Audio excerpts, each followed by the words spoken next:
Amy Miller, Comedy Stanley Cup. Amy is a funny stand-up comedian. I was introduced to her through the Bennington show. Just so funny that she just recorded her special in New York, her newest one for Comedy Central.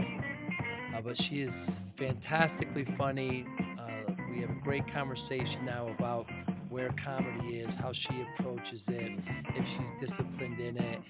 We talk the videos that she has up. You can catch clips of her. Just absolutely hilarious, funny woman.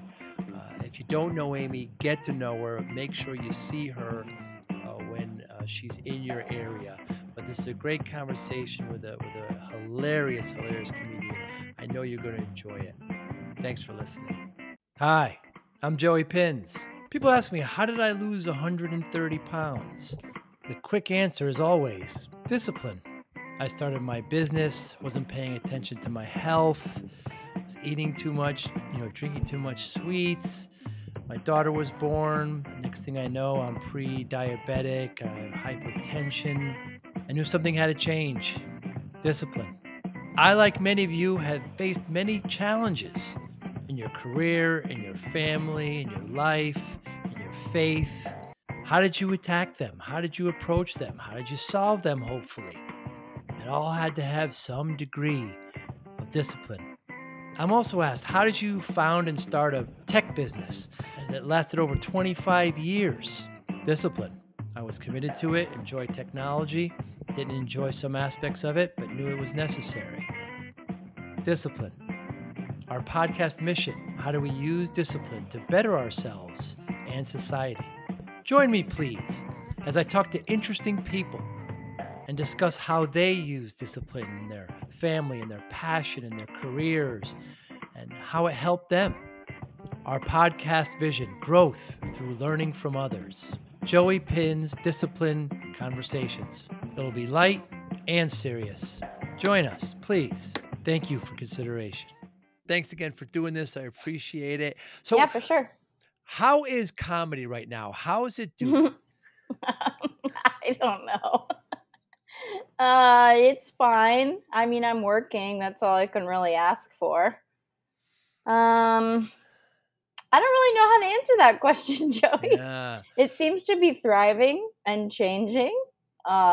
People are still going to see it.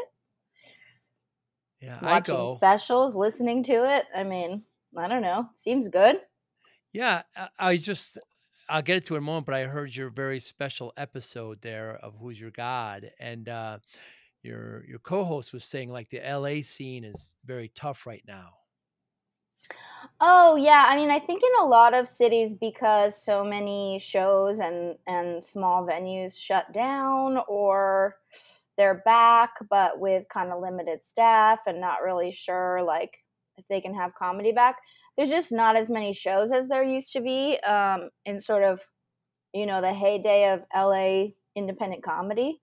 So it's a little strange, but things are getting going slowly. There's, some new venues opening and people starting new shows, but it's been kind of a slow return back to. And I think that's the same in a lot of places, certainly in New York. And,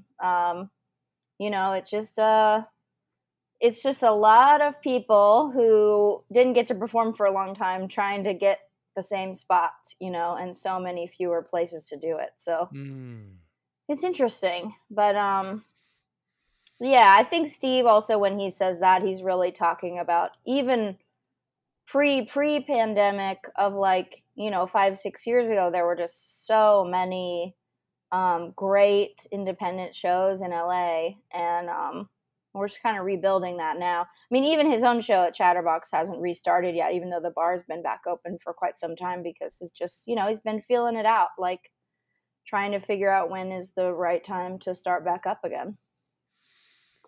Very interesting. And you just finished recording your half-hour shows in New York, I believe. Yeah, I recorded my Comedy Central half hour at the Knitting Factory in Brooklyn, and it was very fun.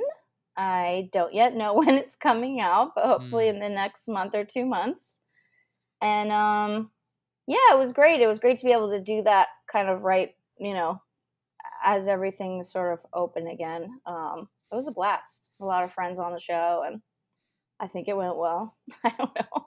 We'll Yeah, see. well, you got great compliments, and of course, you said you were surprised there and relieved about how many comedians were there to support you. Yeah, that was really sweet. I mean, it's always weird at a taping like that because unlike a regular club show, the audience is very well lit. Like you can see everyone. I mean, they have to be because it's a shoot. But um yeah, it was nice that so many of the faces in the crowd were like my comedian friends that literally just showed up to support. It was very comforting and nice, and there were a couple of jokes for sure where I didn't really get a laugh from the crowd, but the comics were laughing. So I'm like, okay, I'll take it. It seems to me just when the comedians make the other comedians laugh, it's just a little extra special. Yeah, although sometimes comics laugh in a sinister way because they Uh, see it's like they can not like they're laughing at your pain, but we can all relate to when a joke doesn't land, and then that kind of makes us laugh. So I think that was at least one of the times that was kind of what it was, is that like they saw that I was really pushing for something that didn't land, or the crowd was confused or offended or something, I don't know, and then they thought that was hilarious. So at least there'll be some laughter on the tape in that part. well, you're very, very funny. So I have a Oh, kind thanks. yeah, extremely funny. Preparing this and, my team and I kind of came up with something and I was so excited to share it with you, but then I saw that it's been used somewhere else where, Amy Miller is Comedy Stanley Cup. Oh. And we were very happy about it, but then I saw somebody else use it. But I have another kind of personal, not really personal question, but how does one get on your text list for the Carrot Top private part picks? Uh, It's a very exclusive, is it? close group of friends. I mean, I try to share them on Instagram I too, say. as long as they're up. I mean, he's putting it out there, so it's not like I'm sharing something private, but Right.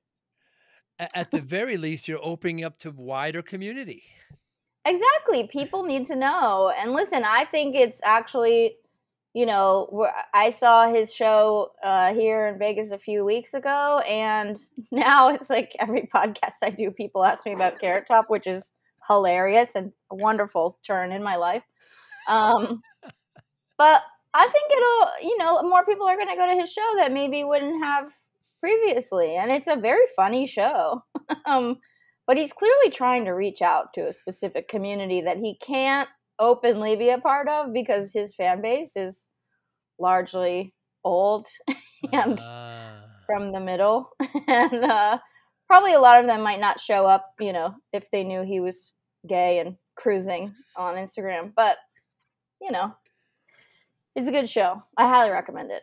I everybody that I talk to who's been to the show, likes it, and I don't know, prop comedy always kind of maybe gets a little bit of a bad rap, but I think he's the king of it, and I don't know anybody else who does it. Is it still out there other I than think him? other people do it, but I think he's sort of, you know, if you stake your claim that early, it's like, and you do it so well, Right. it's hard for someone else to come along and do it. But I'm sure there are other, semi thriving prop comics. I don't know their names, but yeah, it's fun. He brings out the old props too. So like a lot of stuff that I like the original trunk from the 80s with, his Mm, first props. Um, it's really fun. very fun, and of course, the reason why I know all this is because I listen to Bennington often, and Gail was commenting about her being on that list. Yes, yeah. Gail and I are pretty close friends now, and so she's definitely getting the carrot top penis, whether or not she likes it. Um, every time it shows up. But If I recall, she actually asked not to, and you said, "No, no." I think something like, "We're not going to be friends anymore." She goes, "Well, then we're not going to be friends," or something. yeah, she's being dramatic. Of Listen, I course, text her about other things too. of It's course. just, we talk about the kids and stuff. But yeah, she's gonna be on the list. She can block me if she wants. She's not Yeah. going to. She's just a new mother, and it's just it's so wonderful. I can't get enough of that show. I went to one of their specials there at the Hard Rock, and they were walking past me, and Amy, I don't know if you've ever done this, but you meet somebody that you want to meet and you want to make a good impression. I said something very dorky, and they were very nice, and then I just kind of stepped aside. I mean, you must see a lot of very famous people. Have you ever been sorry about the interaction you had with somebody? Um, oh, that's an interesting question. I don't know. For the most part, I think because comedy is so small that at least with famous comedians, I never really get starstruck. I mean, it's Mm. I like see them as coworkers and hope they see me the same way, but it's always when it does pop up, it's very random. Like I did a show a few weeks ago opening for Jay Muse, who's half of Jay and Silent Bob, Yes. and I was very weird around him, and that surprised me because I don't know, I just really like him and he's brought me so much joy in my life that it's like, he's a very sweet guy. It was a fun show.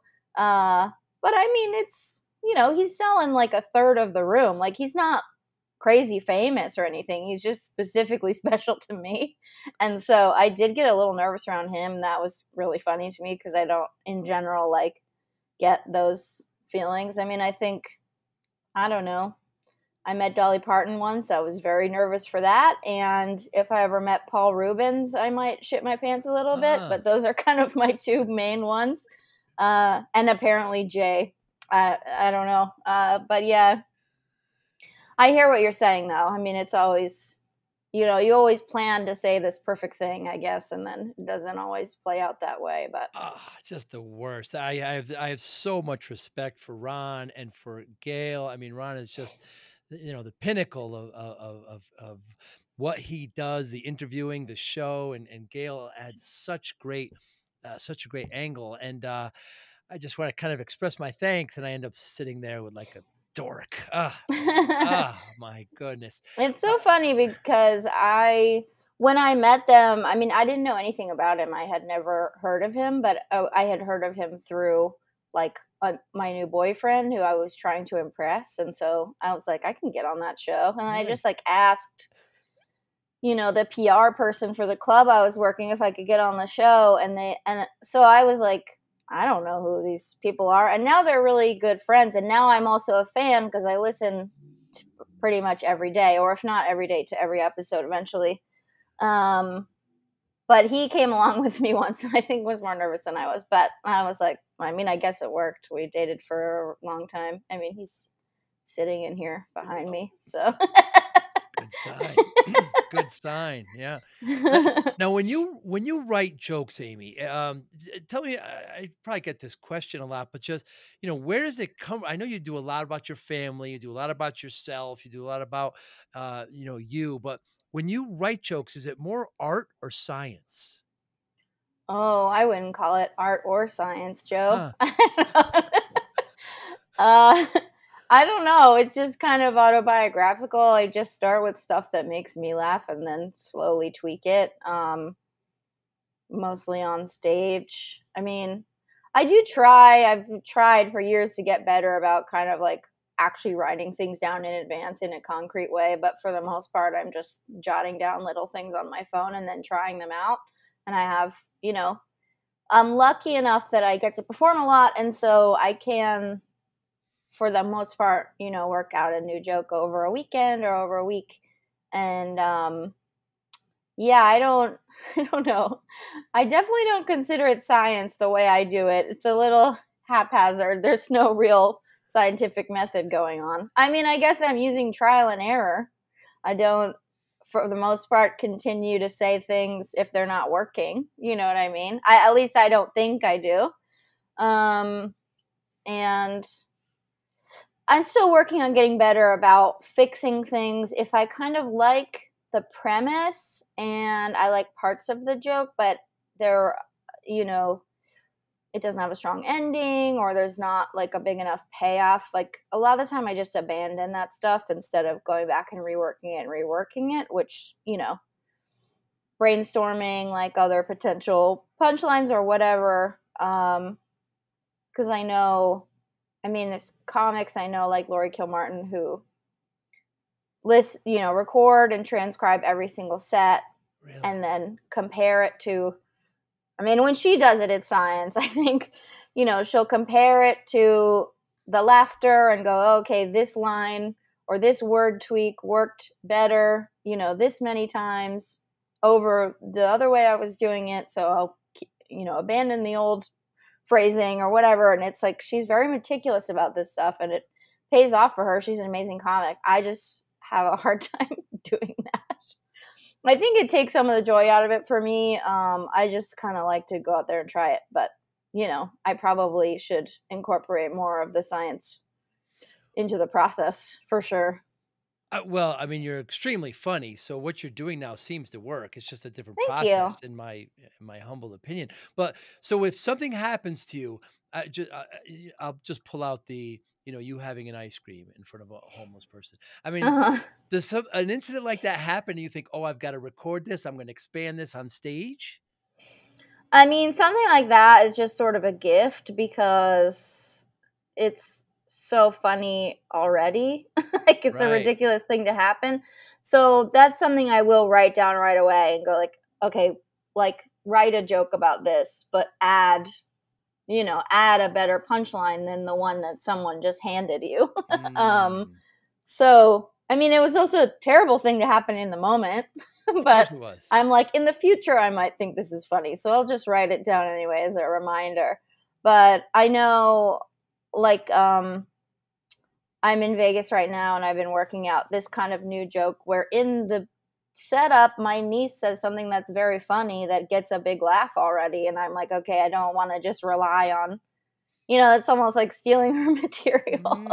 Mm. Like, how do I build on it? How do I get a second big laugh out of the same? And it's, it's just a gradual process, I guess. But I do, if life offers me those little gifts, I try to write them down because, it's like, that's the stuff that makes me laugh. So people saying insane things to me or my family being who they are. Yeah, you talk about your family a lot. If I remember correctly, your uncle in Bakersfield with the crow, or Yeah.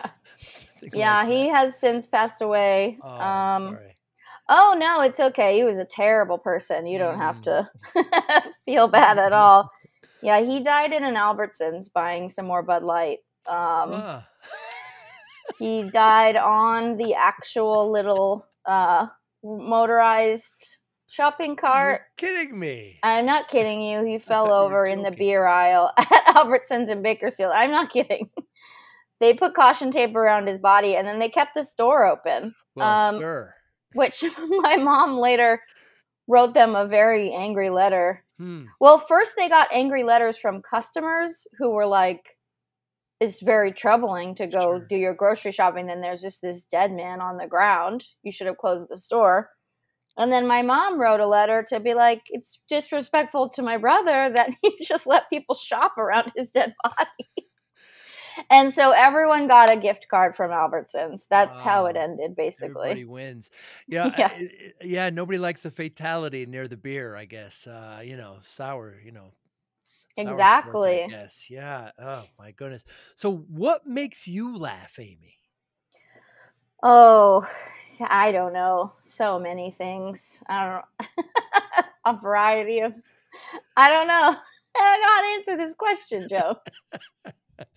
I That question makes me laugh. Does it? Does it? Are there things that don't make you laugh? We often hear about like British humor is more of kind of something embarrassing happens to a person, they find it funny, whereas Oh, American. all that.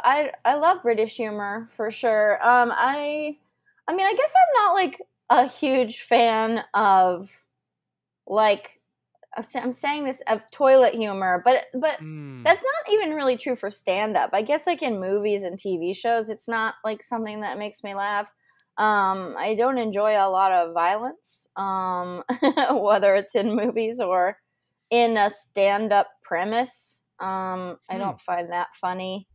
Um, I don't. I don't know. There's a lot of people I don't find funny who are pretty successful. Really? um, Successful comedians. yeah, yeah, of course. Um, I don't find derivative comedy successful or funny. Hmm. It is often successful. You know, people are just clearly fully borrowing someone's style and pattern of speech. Hmm. That bums me out. I don't know. I mean, I think, being unique is kind of a base level thing everyone should try to do for stand up, but it doesn't always happen that way. And you certainly are that. Have you ever written a joke, unique that is? Have you ever Thanks. written a joke? I ask this of musicians sometimes, and I wonder if it applies here. I ask them if they've ever written a song or written lyrics that they feel don't belong to them. It's not in their voice. That's interesting. I think I have borrowed things by accident, but then caught myself right away. I'm Hmm. My friend Guy Branum, who's a very funny comedian. He's a very large gay man, and when he's doing crowd work, he'll ask someone their name, and then he always goes pretty name for a pretty face. Oh. And I did that once on stage, and then immediately, and this is how I don't understand when people are like, I stole a joke by accident. It's like, no, when something's coming out of your body and mouth that doesn't belong to you. Because the second I finished the sentence, I was like, oh no, like I told the crowd, that's not please don't laugh at that. That's Guy Branum. I just absorbed it last weekend when I saw him, and like, it's not like he owns that phrase, but I just knew it wasn't me. And so I tend to stay pretty true to what my actual voice is, because it feels weird when you don't, and we all try to go through these phases of fitting ourselves into these things. Like, I've never done a late night set, and I really want to. It's one of my biggest dreams, but a lot of the time it's, the feedback that I get causes me to start doing this like robotic late night voice. Oh no. So it's like every late night booker I've dealt with, I've sent them tapes, they've sent me feedback, we've, been in talks for years, but I've never gotten to a place where I'm like, oh, I feel like I can do this show and also be myself. Hmm. Not just, I mean, of course you have to change your material, because you can't do dirty stuff, and you can't do, anything like super dark on late night. But I think a lot of comics end up, going into this like classic sort of setup punch like voice that isn't necessarily theirs, and Hmm. that's not how I talk. And there are great, comedians my age who do it well, like Mark Norman and Sam Morrill, that it's like they are sort of a classic version of like a late night comedian. So they don't have to alter their style that much to like get those spots. But for me, it would be a big change. So that's always weird. I just, whenever you're forcing yourself to do something that doesn't sound like you, it feels very uncomfortable. So for the most part in my stand up, I stay pretty loose, true to myself, I guess. Yeah, I absolutely believe that of you, and I think it kind of. I've heard this analogy before. Do you want to be, Justin Bieber type famous, where you have a massive crowd, or do you want to be like Elvis Costello, where you have a very focused, really really consistent following? And I guess a lot of the comedians on late night are want to be that kind of wide, accepted comedian. Is that a good analogy, Yeah, perhaps? I don't know. I mean, I have no desire to be famous Hmm. in either of those ways. I want to just make a living, doing comedy and peripheral things around comedy. Um, and have people come see me who want to come see me. And that's Hmm. the only thing about being quote unquote famous as a stand up, is that you can always do shows wherever you want, and people are going to come, and you're going to sell tickets, and that's, such a gift. And they'll come to see you specifically. I mean, that's kind of the only goal, is like stability, get enough stuff that like this can be my whole entire job without it being financially uncomfortable, I guess. Mm. And just to have more people know about me and come see me. And it's like, yeah, I'm not going to be for everyone, but I don't want everyone to show up. I don't want, a wide swath of people who like comedy in general to come see me. Like, ideally, it would be people who specifically are invested in what I do and like the things I talk about and relate to them. I mean, that's sort of the whole goal. How should crowds and people behave in a comedy show? Oh, just be quiet and listen. I don't.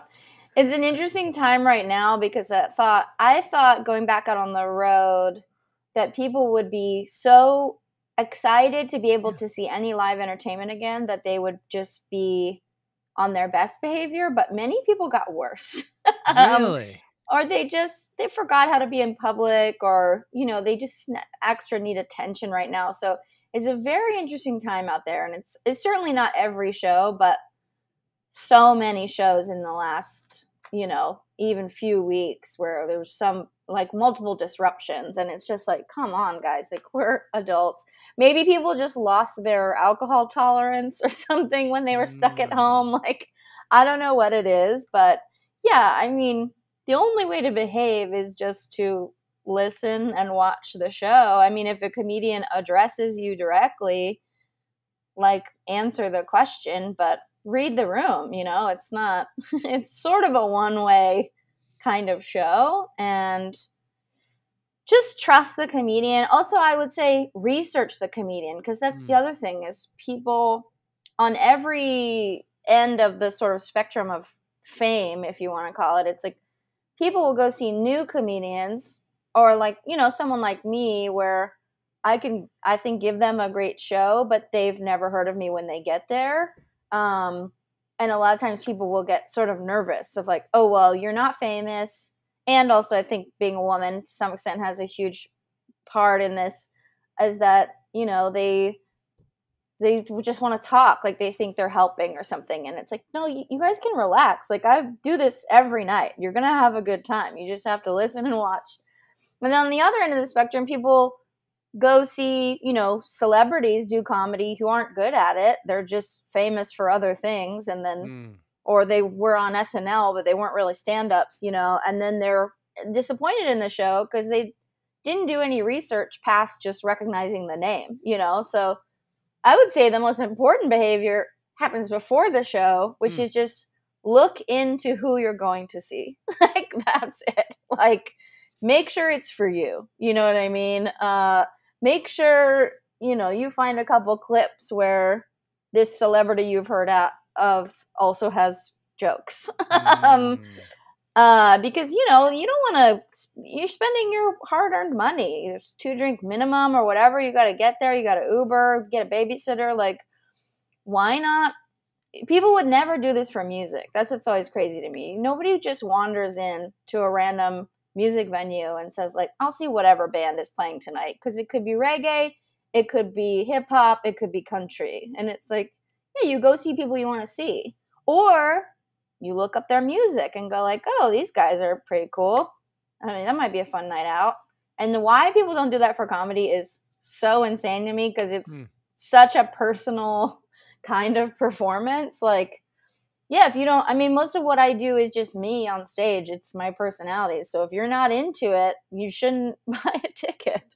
But on the other hand, you also shouldn't just buy a ticket to see Chris Kattan because you've heard of his name before, Not to get too specific, but also I'm fine with that. Very, very interesting. And crowd work, art or science? How do you approach it? You got to get some more categories, Joe. Oh my God. I mean, I think it's really I don't get it. I don't get how it's sort of a social exercise more than anything. And right now we're in this weird phase where everyone wants to do it, and people are posting their crowd work clips on Instagram all the time. And it's like, not for everyone, because you have to be able to read people, be creative. There's plenty of hacky crowd work that will like do fine in the room, but it's just so overdone, just like, and a lot of it is very problematic, just like anytime someone crowd works with like a white guy and an Asian girl in a couple, it's like you're gonna hear the same three racist references.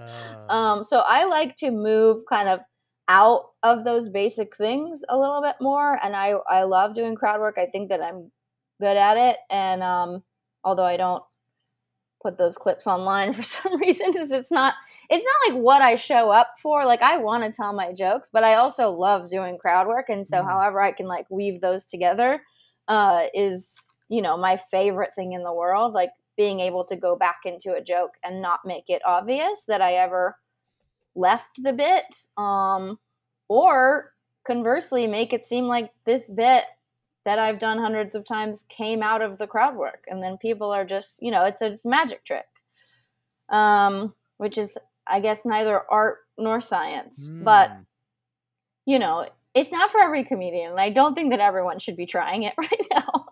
And you should be able to fill whatever time you have on stage with jokes, no question, and especially if you're opening, it's like, I think a lot of comedians just starting out make the mistake of thinking like, oh, this is the hot thing right now, I need to do crowd work. Then they fill up that time, but it's like very inappropriate to do crowd work when you're opening for someone without asking them, because the headliner might be doing crowd work, and you don't want to use up, oh, like he already talked to all these people, and also he didn't tell any jokes with his 15 minutes. Like, it's a really weird choice. And then in kind of New York style showcase style clubs, it's just going to be a risk because there's so many amazing, some of the best comedians in the world, like at the Cellar, for example, or it's like, if you're the 8th person on the lineup, do you really want to rely on crowd work when, Attell already went up before you? It's like, you're not going to do it better than him. So, just, I like doing it, but also you got to have your jokes ready. You can't just rely on getting stuff from the crowd. Some comedians do that. I think a lot of comedians do that. It's getting more popular, kind of. And maybe it's also a function of a lot more comics right now are headlining with less stand-up experience because they have, a giant podcast, or they were on, a popular show. And so they're kind of filling the time because they might not have a solid hour that they like. So they're going to go to the crowd. But I like to keep it in a place where I always enjoy it, but I never need it, I guess. Interesting.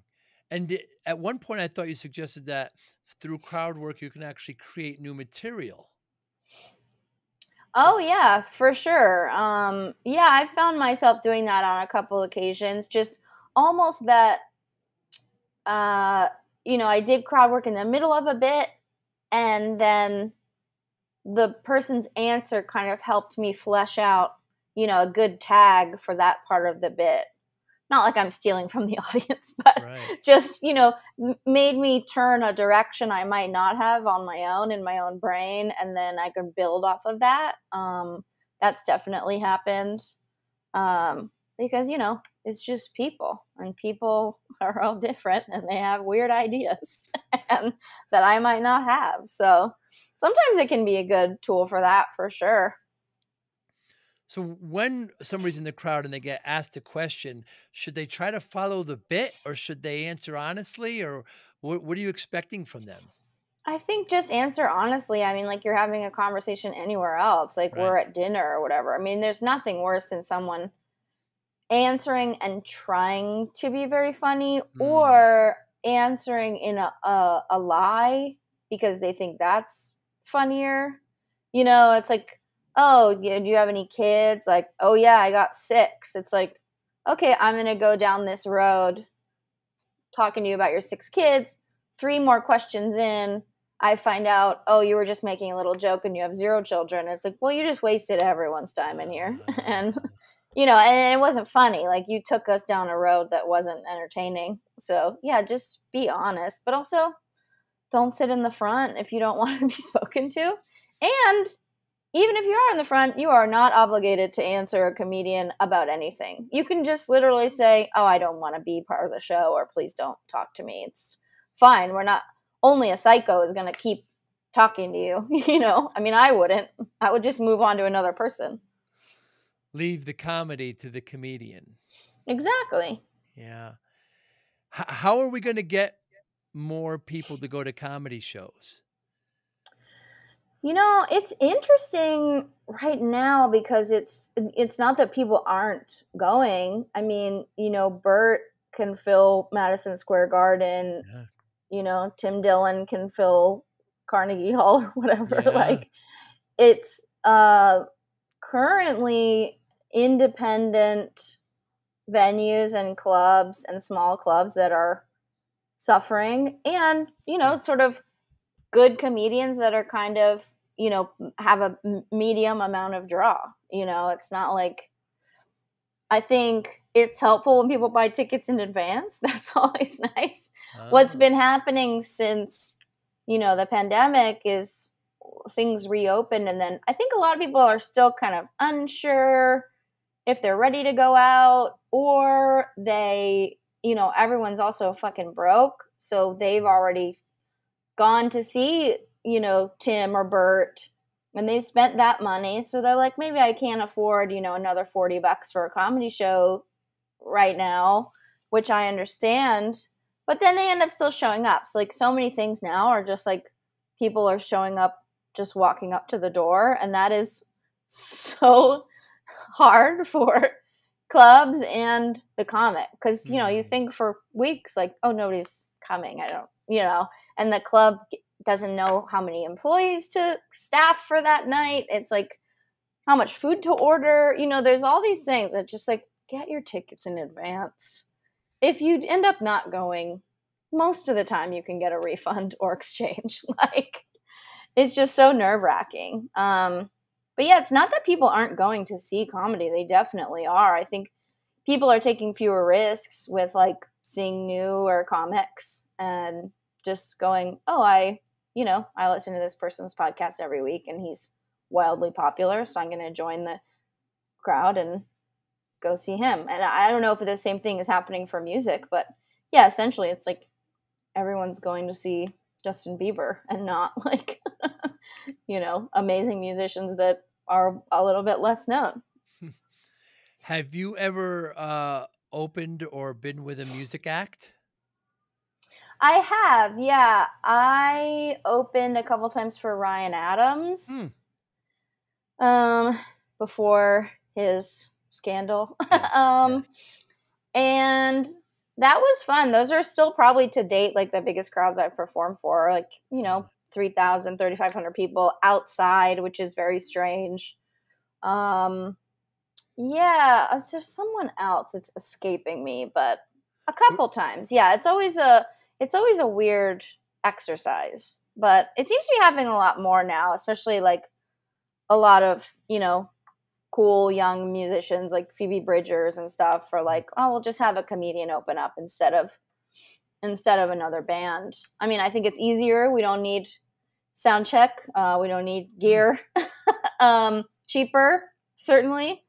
And I worked in music for a long time, and I worked for venues, and I think the mistake that a lot of venues make is they'll book an opening band that's local that sounds a lot like the headlining band. And Oh. that's like, yeah, for music or comedy, like, don't do that. I mean, book something that's going to be, make the show sort of a variety of stuff. So I think it's easier for a lot of musicians to just say, I'll just have a comedian, and then I know that, like, it's not going to be too much of kind of the same sound or similar sounds, but not as good. Now, when you open for Ryan Adams, knowing what his crowd is like, do you change your jokes? Do you? Not really, because I mean, his crowd is, probably my crowd. I mean, Hmm. it's like, I don't know, 30-somethings who Right. like cool stuff. You know? No, I didn't really. I mean, I think because it was the only change I made was because they were outdoor concerts and they were all ages, is I wasn't like super dirty or swearing a lot because there were children in the crowd and I do care about that, you know. I like children and I also don't want to get in trouble with their parents. But that's probably the only change I really made. And how about if you're opening, there's some like Jim Gaffigan, for example, who's just known as clean. If you open for him, would your jokes be different? Would they tend to be more clean, or does that change at all?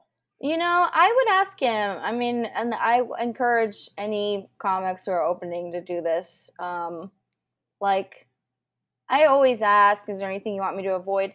Some Hmm. people truly don't care. I mean, I've opened for Arsenio a few times, Hmm. and he is, for the most part, all the way clean. And he's like, just do whatever you want. I don't. And then he would like comment on it when he got on stage, which was always funny. Like, you know, his crowds would love like what I was doing, and then he would get up and be like, you know, Amy's crazy or whatever. She says crazy shit. Um, but yeah, I just always ask, and there's a good chance someone I've never opened for Gaffigan, but there's a good chance if I asked him, he might say like, yeah, try to lean towards a little cleaner. I mean, I don't know specifically. Maybe more like a Brian Regan kind of Hmm. person, because so much of his crowd is like actually Mormon and Christian I didn't know that. that just for my own sake, you know, I would want the set to be successful. So I wouldn't like try to just push their boundaries just to make a statement. Like, I'm not a wildly dirty comic, but I have some dirty stuff and it's easy enough to take out if I need to. But there's also a world where Brian Regan might not care and be like, say whatever you want, you know? I just ask. I mean, it's all you can really do. Because the headliner owns the show, so you're really kind of bowing to them and honoring them. I think so, especially at that level. I mean, you know, it's a different scenario if it's like I'm featuring at, you know, just a regular club and the headliner isn't even, you know, that famous or a big draw. It's like I'll still ask, you know, because it is their show, but there's still a large percentage of people that are probably just coming who don't know who they are either, and they're just, you know, walking into a comedy club on a Friday night to see whatever show. So I've definitely had that. I've also had clubs balance the headliner with me in a way where it's like, I'm trying to think of an example. Hmm. Oh, someone like Will Durst, who's like a political comedian. He's always been a political comedian. He's very like old school San Francisco, you know, liberal. But he talks a lot about politics, and I don't for the most part. Hmm. But he doesn't sell out the room, so it's the kind of thing where like the Punchline in San Francisco might book me to feature because we're so different and because people who maybe, you know, got a ticket on Groupon or Gold Star or whatever, who are Hmm. just like, oh, I'm just going to see whatever comedy is here tonight, then there's kind of something for everyone. Because maybe a lot of those young people who drove across the bridge don't want to see, you know, a 70-year-old man talking about politics, but they might like my stuff. So, you know, a good booker, I think, is already kind of thinking about those balances. But if it's a situation where, you know, a headliner like took me on the road, like, yeah, I'm always going to ask, you know, what is there anything I should avoid, or what do you want me to do? Because in that case, it is definitely their show. Hmm. Are there too many comedians? Are there not enough Oh, comedians? yeah, Are there too many? definitely. Yeah, I mean, certainly.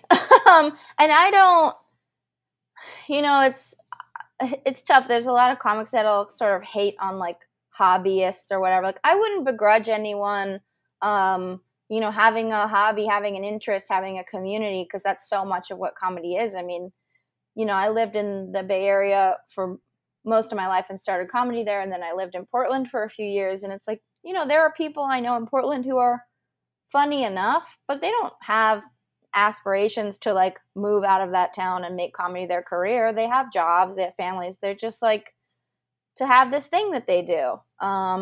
And they met all these friends this way. So I'm never going to say like, oh, you should quit when, but I think, Hmm. certainly at the middle level, there's there's way too many comedians. There's a shocking number of people that push and push and keep trying to do it when it has not been successful for years. And it's sometimes I'm like, just don't. You should just stop. But I think a lot of people did stop in the pandemic, so that was a nice plus. Oh, it's kind of a cleansing. Yeah, I think so. Well, I think I had a sort of opposite like effect that was very disturbing to me, where after not being able to do shows for so long, I was like, oh no, like I'm an actual comic. That sucks. Like I really miss this and I don't like know who I am without it.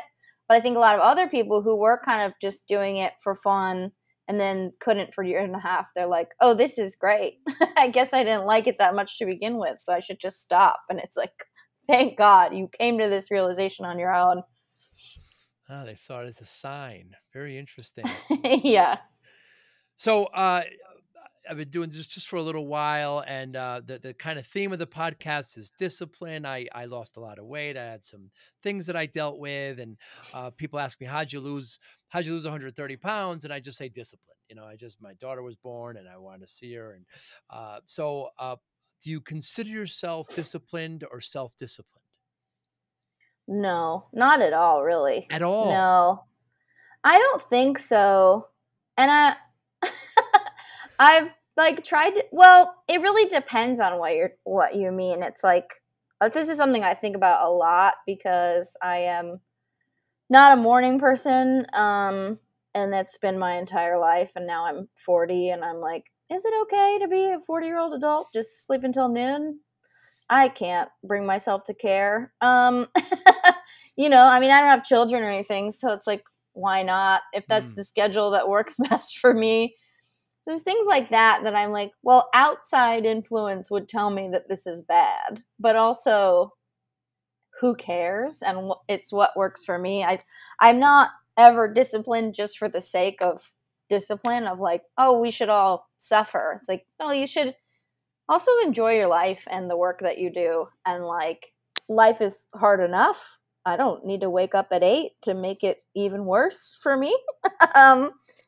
But I'm also, I don't know. I mean, I'm fairly responsible. I'm a very clean person. Like, I'm disciplined kind of about taking care of my life and trying to take care of the people that I love, certainly.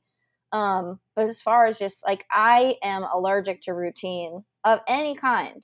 I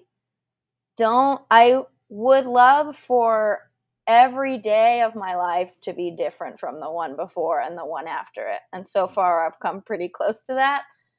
I'm terrified of routine. I've done it. Like, I've had many normal jobs that were very demanding. I've managed people. I've helped start a company. I've done social work. Like, I've done all the things where I have to show up at 7 a.m. or whatever and be responsible.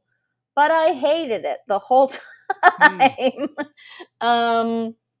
So I kind of like what's going on now. It fits like my personality. But yeah, having said that, I'm disciplined about taking care of a lot of things in my life that many comics my age can't. Like just, making sure my bills are paid on time and cleaning my stove or whatever. Perhaps, having a non-routine, I'll just throw this out there, but having non-routine requires discipline. It's very easy to fall into the same things every day and do that, whereas you're making an extra effort not to, because you like the spontaneity, you like the changing. Yeah. It's definitely much harder in a lot of ways just to have the instability. And, when I left my day job to move to LA 5 years ago or whatever, I didn't have to leave it. I mean, I could have stayed working there and living in Portland and then still doing comedy and making it work just to know that I had that like paycheck every 2 weeks. I just took a leap, and it is a lot harder in many ways to have absolutely no routine or stability. So it's not that I'm not looking for some of that. I would love to have a regular job in comedy, and that would be such a gift. But yeah, it fits my personality more, I think. First of all, I don't want to be managed. I don't like having a boss. I've had very few that I enjoyed. Hmm. um, but I also knew that if I didn't take that jump when I could, which is that like I had a little money saved up, it was a good time to leave my job. Like if I hadn't jumped, I wouldn't have put as much effort into comedy. So yeah, it's absolute chaos, Joe. But like I work on my stand up. I book all my tours myself. It's like I make stuff happen that requires discipline and a lot of effort, but I would not consider myself a disciplined person. Hmm. No, no, not by any stretch. I get a lot of pushback from people about, I'd rather have compassion than discipline and I don't claim to be an expert. I use this. I'm very good at some things and very bad at other things. But I mean, what you just described there seemed to me, you making that leap from the full-time job into this, you saved money. You had a rough plan at least. I mean, that took, it took a lot of gumption, but it also took a certain amount of self-discipline. You didn't go out and buy an expensive car the next day. I mean, you tapered your money off, I'm sure. Amy Miller, such a pleasure. I thank you so much for doing this. You are absolutely hilarious. I can't wait to see the special you did in New York. How can we get in touch with you? Oh yeah, my website's just amymillercomedy.com, and that has like all my social media and my tour dates. If you want to see me live, the easiest thing is just to sign up for my email list there. I don't send it very often, but usually if I have a tour coming up, I'll email everybody, and there's still always people that fall through the cracks. I mean, it's so crazy. It's like I feel like I'm promoting constantly, and then I'll leave a town and then someone will be like, "Hey, when are you coming to Detroit?" I'm like, "I was just there." Like, you have to be kidding me. So sign up for the email, and then my Instagram is just Amy Miller Comedy. And yeah, I got videos up. You can watch stand up, all kinds of shit out there. Yeah, Podcast. you want to talk about your podcast at all? Well, it just ended, Right. so not much to plug, Right. but the episodes will be up for some time. You can check them out. We interviewed a lot of great people about their religious beliefs, and we had a blast doing it. So I'm really proud of it. I think it's funny, and people enjoyed it. I'm sad that it's over, but yeah, it's going to be up if you want to check it out. Yeah, there's over 200 episodes. Yeah, And yeah, exactly. Plenty yeah, to choose from. yeah, a lot of great content. Amy Miller, thank you so much. Good luck there in Las Vegas. Maybe someday I'll come and see you when we're in the same town and we could have a cup of coffee. But thank you so much, Amy. Yeah, that'd be great. Thank you so much, Joe. Have a good night. You be well. Bye now. Bye. Thank you for listening and or viewing Joey Pinz Discipline Conversations. Please share this episode with one or two of your friends who you think may benefit from the episode. Our website, www.joeypins.com. There you'll find lots of resources and you could join our mailing list. Please follow us on all our social media, Instagram, Twitter, and Facebook. Podcast information, the video version of our podcast is on YouTube. Please subscribe.